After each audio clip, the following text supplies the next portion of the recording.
Fundamental Notions. Kwame Nkrumah, 1909 to 1972, was the first president of independent Ghana, but above all, one of the founding fathers of modern Pan-Africanism.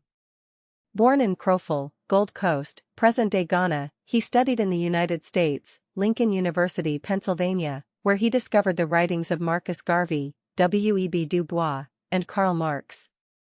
This triple influence forged his thinking. Garvey instilled in him black pride and the idea of a return to Africa. Du Bois taught him the necessity of intellectual and political unity. Marx provided him with a framework for analyzing relationships of economic domination.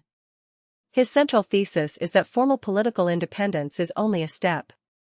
For Nkrumah, true liberation of Africa passes through continental unity and African socialism.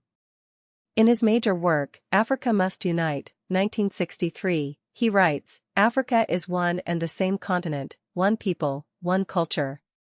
Division is an invention of colonialism." He denounces neocolonialism, that is, the persistence of economic and political control by former colonial powers after independences. According to him, without unity, the new African states would remain economic bantustans, dependent on the West. On the political level, Nkrumah advocates for a strong, centralized state capable of planning the economy and resisting external pressures.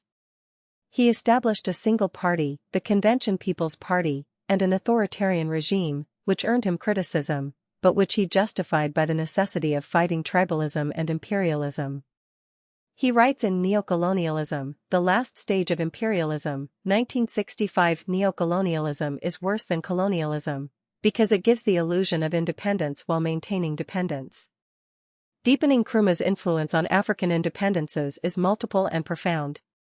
First, Ghana became a symbol. In 1957, it was the first country in sub-Saharan Africa to achieve independence. Nkrumah organized the Conference of Independent African States, 1958, in Accra, which brought together leaders from already free countries, Egypt, Libya, etc., and liberation movements. This conference laid the foundations for the Organization of African Unity, OAU, created in 1963. Nkrumah advocated there for the creation of the United States of Africa, with a central government, a single army, and a common currency. He faced opposition from moderates like Félix Houphouët-Boigny, Côte d'Ivoire, who defended intergovernmental cooperation without abandoning sovereignty. On the ground, Nkrumah actively supported liberation movements. He offered scholarships to African students, funded training camps for fighters of the ANC, South Africa, SWAPO, Namibia, or Frelimo, Mozambique. His Ghana became a rear base of the revolution. In his speech at the OAU in 1963, he declared, "We must create a united continent, where resources will be used for the good of all, and not for the profit of a few." However, his radical vision earned him enemies. Western powers, United States, France, United Kingdom, saw him as a communist threat.